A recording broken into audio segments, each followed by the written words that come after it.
یہ آپ ہمیشہ فرماتے ہیں کہ جس معاشرے میں کام کیا جا رہا ہے اس کا جو اپنا تہذیبی پس منظر ہے، کیونکہ صدیوں کے تعامل سے لوگوں کے مزاج، رویے، کلچر، آدرش ڈیولپ ہوتے ہیں، اس کی رعایت بہت ضروری ہے اور تدریج کے ساتھ معاملہ ہونا چاہیے۔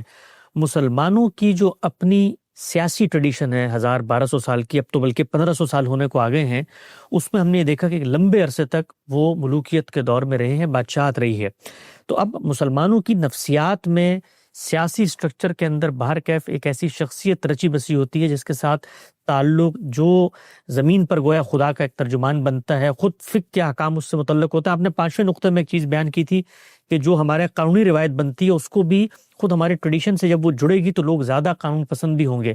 اس نقطے کو میں یہاں جوڑ کر پوچھنا آپ سے چاہتا ہوں کہ سیاسی ماڈلز میں مسلمان قوم کی جو 1500 سالہ نفسیات ہے اس کو سامنے رکھ کر ہم نے آپ کی زبانی کہیں یہ بھی سنا کہ بادشاہت کا کوئی نہ کوئی صورت ان معاملات کو آگے بڑھا سکتی ہے۔ اس کو ذرا سمجھائیے گا کہ ہمارا سیاسی شعور جو 15 سال میں ڈیولپ ہوا اس کے ساتھ ماڈل کون سا میل کھاتا ہے؟ اس وقت جتنے ماڈل بھی مسلمان ملکوں میں ہیں ان میں سب سے اچھا ماڈل وہ ہے جو انہوں نے ملیشیا میں اختیار کیا ہے۔ اچھا، یہ کیا ہے؟ یہ وہی ہے کہ برطانیہ کا ماڈل ہے، یعنی ان میں جو پرانی بادشاہتیں موجود تھیں ان کو انہوں نے ایک خاص صورت دے دی۔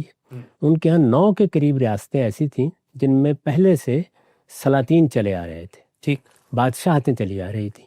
انہی کے مابین انہوں نے ایک قاعدہ بنا لیا ہے اور ایک خاص روٹیشن سے وہ ملیشیا کے بادشاہ کا 5 سال کے لیے انتخاب کر لیتے ہیں انہی لوگوں میں سے۔ اس میں کوئی باہر کے لوگ نہیں شریک ہوتے، انہی کی ایک رائل کونسل ہے جو یہ کام انجام دیتی رہتی ہے۔ اس میں بالکل وہی صورتحال اختیار کر لی گئی ہے آئینی طور پر جو آپ کو کانسٹیٹیوشنل مونارکی میں نظر آتی ہے۔ یعنی کانسٹیٹیوشنل مونارکی کا نظام ہے جس میں یہ خوبی ہے کہ وہ قومی روایت کو بھی اپنے ساتھ لے لیتا ہے اور جمہوریت کے استحکام کے ساتھ آگے بڑھنے کی بھی بڑی حد تک ضمانت دے دیتا ہے۔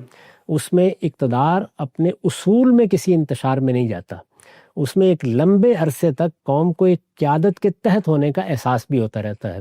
اور جس طرح کہ آپ نے بالکل درست فرمایا کہ مسلمانوں کے پس منظر میں چونکہ یہ چیز موجود ہے تو اس وجہ سے کانسٹیٹیوشنل مونارکی یہ بہترین نظام ہے جس کو مسلمان اختیار کر سکتے تھے، اس پہلو سے نہیں کہ کانسٹیٹیوشنل مونارکی دینی لحاظ سے بہترین نظام ہے۔ ہاں تو امرہم شورا بینہم کا طریقہ اختیار کر کے ہمیشہ یہی کہا جائے کہ خلفائے راشدین کو اپنا آئیڈیل بنانا چاہیے، وہاں پہنچنا چاہیے، لیکن ظاہر ہے کہ مسلمان اپنی ایک تاریخ بنا چکے ہیں۔ وہ تاریخ 1200-1500 سال کی تاریخ ہے، اس میں ان کی ایک نفسیات بنی ہے۔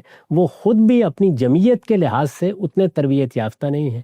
جمہوری اقدار کے ساتھ جیسی وابستگی پیدا ہونی چاہیے اور جیسا قومی شعور ہونا چاہیے اس میں بھی ابھی بعض جگہوں پر بہت پیچھے ہیں۔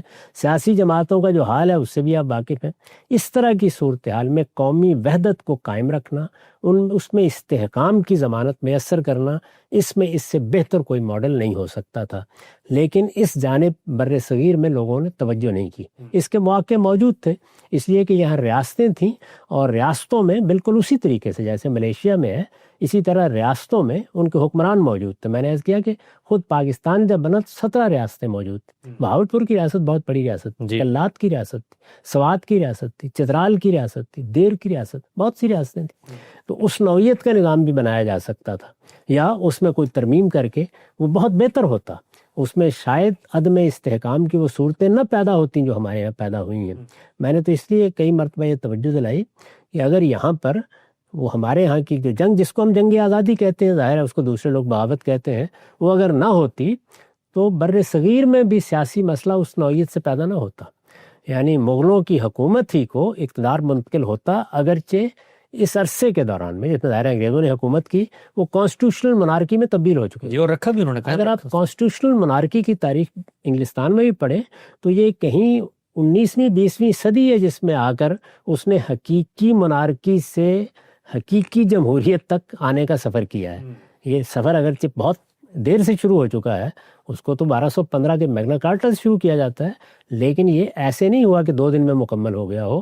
یہ آپ نے جو کچھ اب دیکھا ہے یہ ملکہ وکٹوریہ کے بعد زیادہ نمایاں ہونا شروع ہوا ہے۔